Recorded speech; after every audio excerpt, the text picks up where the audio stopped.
अस्सलाम वालेकुम। कैसे हैं आप सब? अल्लाह आपको सेहत दे, तंदुरुस्ती दे, खुश रखे, आपकी तमाम मुश्किलात हल फरमाए। तो आज मज़ेदार से नए किस्म के हम पकोड़े बनाएंगे, वो भी अंडे से। आपने बहुत पकोड़े खाए होंगे लेकिन इस तरह से नहीं। तो चलें स्टार्ट करते हैं। बिस्मिल्लाहिर्रहमानिर्रहीम। मैंने खाली बाउल में लिया है 1 कप बेसन। बेसन आप जितना आप पकोड़े बना रहे हैं उतना आप डाल लें। मैंने 1 कप बेसन लिया है और इसमें मैंने डाल दिया है चाट मसाला। चाट मसाला तकरीबन हाफ़ चम्मच मैंने डाला है और हाफ़ चम्मच ही कुटी हुई लाल मिर्च डाली है और हाफ़ चम्मच ही इसमें मैंने डाला है नमक। तो इन सब चीज़ों को हम मिक्स कर लेंगे बेसन में अच्छे से चम्मच से। और फिर हमने थोड़ा सा पानी लेना है और हिसाब से इसमें थोड़ा थोड़ा डालकर इसको मिक्स करना है। ज़्यादा हमने इसको थिक नहीं करना। इसको चम्मच से अच्छे से मिक्स करते जाएंगे और इसको जो है एक पेस्ट की शेप में हम इसको घोल लेंगे। इसमें और पानी ऐड करूँगी थोड़ा सा और फिर हमने इसको अच्छे से घोल लेना है। बस हमने ज़्यादा इसको थिक भी नहीं करना है और ज़्यादा पतला भी नहीं, बस इसकी कंसिस्टेंसी इतनी ही होनी चाहिए जितनी मैं आपको दिखा रही हूँ।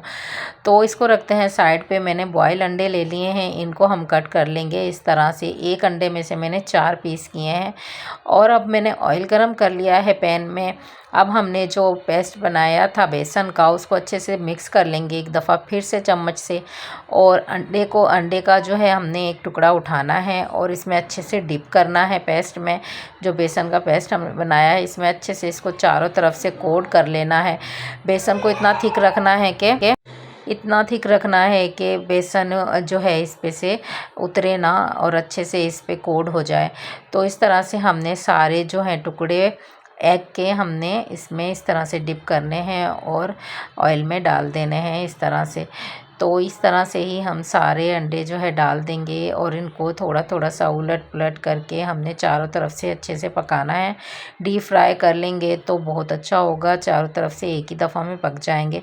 अगर इस तरह से पैन में मेरी तरह से आप बनाएंगे तो आपको थोड़ी देर बाद इसको इस तरह से पलटना होगा और फिर इसको चारों तरफ से पकाना होगा।